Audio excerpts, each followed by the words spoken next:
کچھ لوگ اپنی آکڑ کی وجہ سے قیمتی رشتہ کھو دیتے ہیں اور کچھ لوگ رشتہ بچاتے بچاتے اپنی قدر کھو دیتے ہیں۔ غصہ اور قنوع دونوں بڑے سمجھدار ہیں، کمزور کو دبا دیتے ہیں اور طاقتور سے دب جاتے ہیں۔ جو فیصلے قرآن کو پڑھ کر ہونے چاہیے، ہم لوگ وہ قرآن پر ہاتھ رکھ کر کرتے ہیں۔ صبر کا راستہ مشکل ضرور ہوتا ہے، لیکن صبر کرنے والوں کی منزل بہت خوبصورت ہوتی ہے۔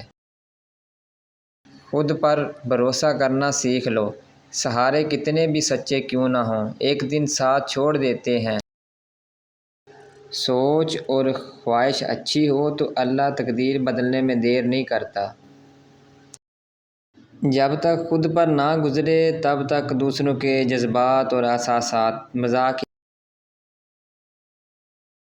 دنیا کی سب سے سستی چیز مشورہ ہے، جو ایک سے مانگو تو ہزار دیتے ہیں۔ دنیا کی سب سے مہنگی چیز مدد ہے، ہزاروں سے مانگو تو کوئی ایک ہی دیتا ہے۔ بہت اچھے ہو کر بھی آپ کسی کے لیے اچھے نہیں ہو سکتے، کیونکہ کہیں برے بنا دیے جاؤ گے یا پھر کہیں برے ثابت کر دیے جاؤ گے۔ فلاں ایسا ہے، فلاں ویسا ہے، اے انسان ذرا غور تو کر، تو خود کیسا ہے؟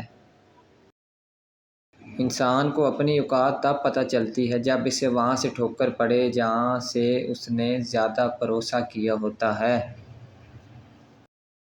حضرت علی رضی اللہ تعالیٰ عنہ سے پوچھا کہ انسان برا کب بنتا ہے؟ فرمایا جب وہ اپنے آپ کو دوسروں سے اچھا سمجھنے لگے۔ تکلیف دینے کے بعد جتائی گئی محبت اور نظر انداز کرنے کے بعد دی گئی اہمیت کوئی معنی نہیں رکھتی۔ جب کوئی چیز زیادہ مقدار میں کسی کو دی جاتی ہے تو ضائع ہی ہو جاتی ہے، چاہے وہ توجہ ہو، احساس ہو یا پھر محبت۔ انسان جتنا بھی مضبوط بن جائے، اس کی ذات میں کوئی نہ کوئی غم ایسا ضرور ہوتا ہے جو یاد آنے پر آنسو بن کر آنکھوں میں ٹھہر جاتا ہے۔ یہ زندگی صرف تب تک ہلکی ہے جب تک سارے بوجھ ماں باپ نے اٹھائے ہوں۔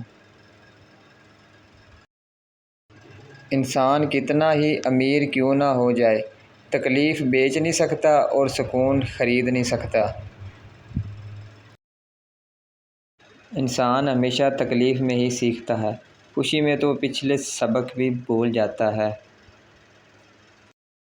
قدر کرو ان لوگوں کی جو تمہیں بنا مطلب کے چاہتے ہیں، کیونکہ دنیا میں خیال رکھنے والے کم اور تکلیف دینے والے زیادہ ہیں۔